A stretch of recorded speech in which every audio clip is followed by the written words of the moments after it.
What's up, everybody? I'm just tired. The days are short. I don't know. Maybe I'm depressed. Or maybe it's just the last day in Florida. Don't talk to me. Stanley's very upset that we're leaving Florida. Hey everyone, I'm Chris and I'm reviewing every episode of The Office ever, and today we're talking about the kind of conclusion to the Florida arc in Season 8. As always, we're going to talk about the deeper meaning, we're going to rate this, but let's start with a quick overview of the episode itself. I understand nothing. The cold opening picks up in the office as Andy breaks the news of Dwight's promotion in a way that makes me miss Michael. Dwight is no longer with us. What? He's gone, damn it. He had a massive stroke of good fortune, and he is now in a better place. I took her to the hospital, and the doctors tried to save her life. They did the best that they could, and she is going to be okay. Dwight's treasure is an obvious setup, but the brainstorming list is worth a quick freeze frame. Shove it up your butt. The Scranton branch discuss their next steps until they decide to have Creed open it. Nobody's gonna open it. You'd have to be insane. Hi, hello. Who finds a photo of the crew and a poison dart. This does mark the second time that Dwight fires a projectile in Scranton after a recent promotion. Sorry I freaked you guys out. But nobody cares about it this time. Wow.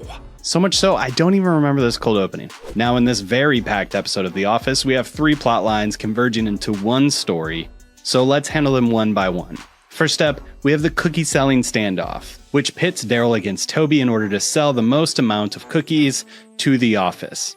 Now, as any parent of kids selling fundraiser stuff knows, this can be a huge hassle, and unexpectedly kind of cool when it's successful. Son of a bitch. That is impressive. Good for him. But Daryl seems to have found his moneymaker as once again the office plays fast and loose with the timetables. All I need is Kevin. Dude buys more cookies than everyone combined, and then some. When I first started selling him cookies, he was a relatively thin man.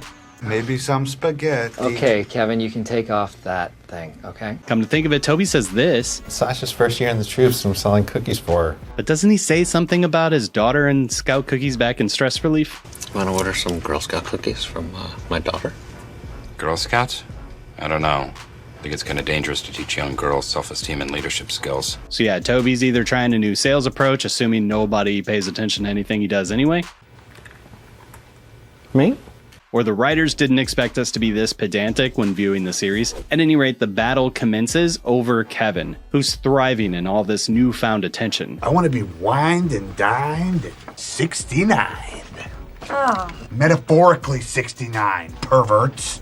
No offense, Oscar.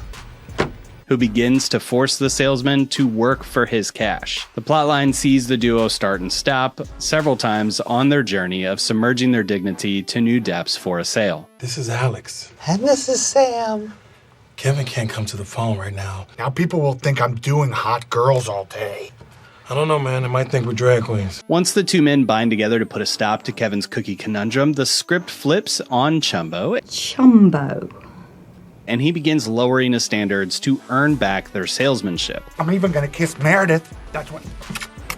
Moving on to the B plot, it blends Scranton and Tallahassee together as we follow Erin's life in a post-special project era. She's living with Georgette Baxter, which was a reference to a very early 70s show that I used to watch on Nick at Night when I was a kid. Oh, and so is this. Hey, Lucy, I'm home. Babaloo. Unfortunately, Georgia Engel passed in April of 2019. And by all accounts, the folks who worked with her loved the experience, and I found this quote, which I loved. Although I play silly parts in order for others to share in the laughter, I think it's important to have a heart that's full of joy and gratitude. Joy is a very holy thing, and we can never own it. We can only reflect it. At any rate, Erin and Andy reconnect via, man, this would have had to have been like Skype or Google Hangouts maybe.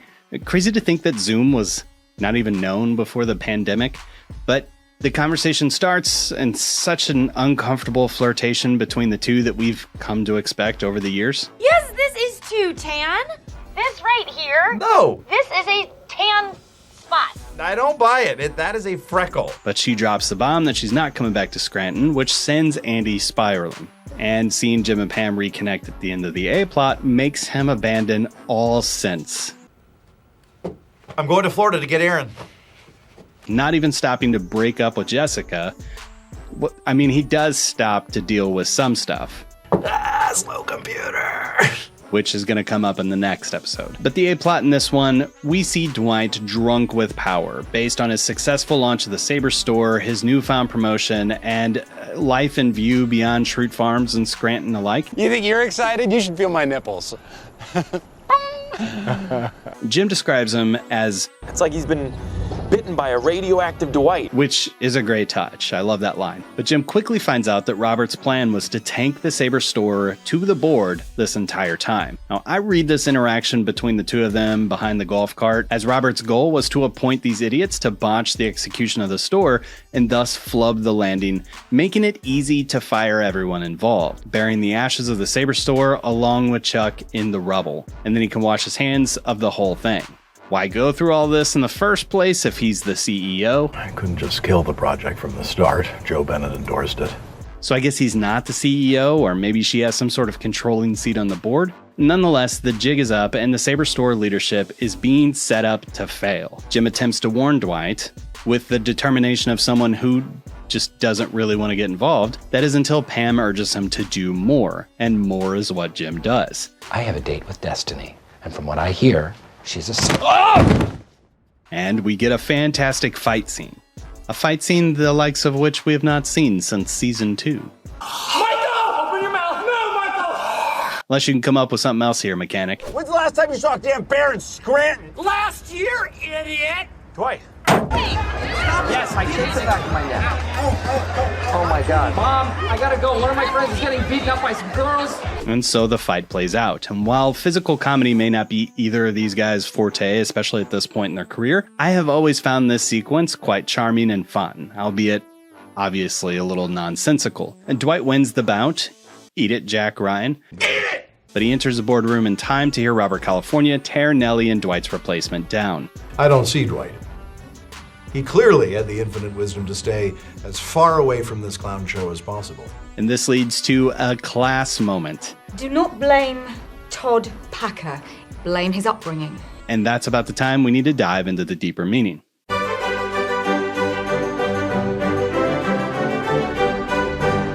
What does a bean mean? Someone please explain it to Cap. I'm going to admit, the deeper meaning's pretty simple here, and it starts with, be careful what you wish for. Be careful what you wish for, Toby. Hello, my baby. Hello, my honey. Hello, my ragtime gal. Which is the deeper meaning of this entire Florida arc. Dwight's so headstrong on getting a promotion, one that will cost him everything, as in to betray the very character as defined to date. This guy is a beet farmer. He's a top salesman of Dunder Mifflin. He's a property tycoon-ish type person. Don't call me till you have it. And now we're going to believe, because of what has to be a slight pay increase, he's going to leave all of that behind to get in bed with the same company he's seen do countless people dirty. I can't tell if this is good writing about human nature or just bad writing for Dwight. Either way, his wishes are being fulfilled in real time, but he's none the wiser of what's really going on. Shame, though, I did like Dwight. Shame. To simply step through the door to claim what he thinks is his, what he's been wishing for years on end, to step out of the shadow of assistant to the and just become manager. It's crushing to watch this play out in real time, but it could have been so much worse had his future bestish mensch not been there to help delay him. Jim's be careful what you wish for is present in this plotline, but, it's a little more holistic for the character. But after so many start-stops throughout his career, and currently in a stop, he's still doing things like this special project. Trying to quit, though. Getting FaceTime with the big boss man, but to what end? He doesn't want to grow in this career. He doesn't want to grow in this company. Well, if this were my career, I'd have to throw myself in front of a train. Now, he's obviously earned Robert California's trust enough to tell him his dastardly plan, but Is this what he wants, to live this corporate dog-eat-dog life? This is reinforced by the cookie plotline, in which the salesmen have to be careful what they wish for, as does the buyer, which brings us to the Andy-Aaron plotline. And this has a lot of things happening, and it's going to resolve over the next several episodes. But for these two star-crossed lovers, be careful what you wish for is present when at least the wish for Aaron is Andy? A date with the best salesman, Andy Bernard. Hipster Aaron, I get. Hey, my name's Tabitha. The message is, though, life is unclean and there's always going to be unanticipated consequences for our actions and decisions. We don't get a crystal ball. We don't get a playbook. We don't get to control people. We don't get none of that. We get moves and counter moves. And I think I've been watching too much Hunger Games. All I had to do was think about pie and my salivary glands did the rest. Let's rate this thing. This is the worst. So, not gonna lie, I was pleasantly shocked by this cold opening. I don't remember it at all. As in, I literally have zero recollection of this entire treasure thing whatsoever. It might be because the punchline is a little bit anticlimactic. Kind of sounds like he deserved it, opening another man's treasure and all. Wow! And I think that they could have really done something amazing with this setup. This conversation among friends is the true treasure.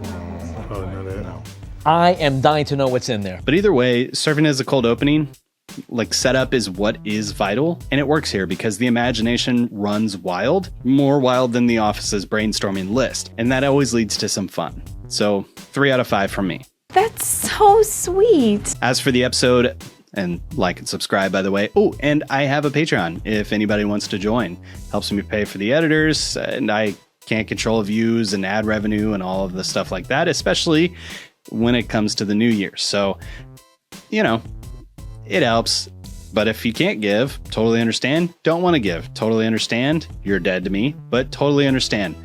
Just leave a like and, you know, maybe tell your friends. Test the Store represents something in The Office which I really like, and some things which I think fall really flat. I'm fully 100% absorbed into the drama and the comedy of the Jim Dwight plotline. Personally, I think the writers could have played with the B plot and the C plot a little bit to make it a little bit more cohesive. I just made you look like the goat of Dover. I refuse to be another man's horsey. Perhaps maybe even just drop the cookie plotline altogether and just had the whole office helping Andy cope with the Aaron situation. This would have simplified the time back in Scranton and allowed for more of the Tallahassee drama to play out. The climax of this episode feels weighty, and it really means something. In the series, I mean, too. Because with Kayleen fully on board with their friendship in ways that she has not been in the past, also she's leaving the series here soon, but maybe it's moments like this that seal in why Dwight finally starts to look at Jim as a friend rather than this on-again, off-again bromance, frenemy, full-on nemesis thing that's been going on for years. This is humongous. I am not a security threat. And my middle name is Kurt, not Fart. What did I write? And this extension to give a hand up to Jim is just chef's kiss. Some of the other stuff is not very good. Can't you sell it? Your church, your barbershop, or chess club, or... All up, for the Jim Dwight stuff, I'm giving this episode a 4 out of 5. Nothing beats the cookie season, that's the truth. Now we just need to finally figure out what Tumblr is. Ryan, why didn't you tell me? Thought you checked my Tumblr. You never updated. Well, I updated it. But that's just what I think about the last day in Florida. Leave your thoughts in the comments. Let me know what you think about this field guide, and join me next time when we talk about Get the Girl, which is just so much Nelly and so much Andy. Thanks for watching, and we'll see you next time. No, you hit the road, Jack.